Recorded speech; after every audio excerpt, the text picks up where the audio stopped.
Dans cette édition des classiques chinois au goût du jour, nous vous proposons de nous pencher sur une formule datant de la période des royaumes combattants. Il s'agit de Fan shi, yu ze li, pu yu, ze fei, que l'on peut traduire ainsi: pour toute chose, la préparation assure le succès et l'impréparation conduit à l'échec. Le caractère clé yu, qui apparaît 2 fois dans la phrase, signifie se préparer suffisamment à l'avance. Tiré du Zhongyong, l'invariable milieu, un des 4 livres canoniques confucianistes de la Chine ancienne avec le Da Xue, le Lunyu et le Mengzi, cette formule s'applique aussi bien à la conduite dans la vie qu'aux critères moraux et aux méthodes d'apprentissage. On peut aussi comprendre cette formule ainsi: les opportunités ne s'offrent qu'à ceux qui s'y sont préparés. Elle souligne donc la nécessité de bien planifier.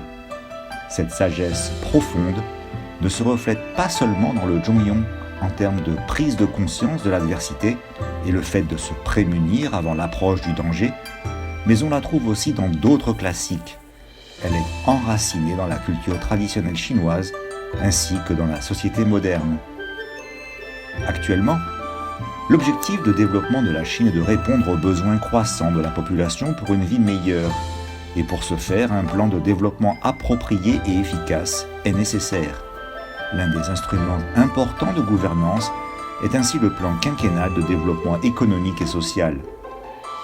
En 2020, la Chine aura obtenu des résultats décisifs dans l'édification d'une société moyennement prospère à tous égards. Et les objectifs fixés dans le 13e plan quinquennal auront été remplis. Parallèlement, le pays a commencé à établir le 14e plan quinquennal et l'objectif à long terme de développement de la Chine d'ici 2035. Même si l'horizon de 15 années paraît lointain, la préparation assurera le succès et l'impréparation conduira à l'échec. Les Chinois pensent qu'en planifiant pour l'avenir, il sera ainsi possible d'atteindre les objectifs à long terme, étape par étape.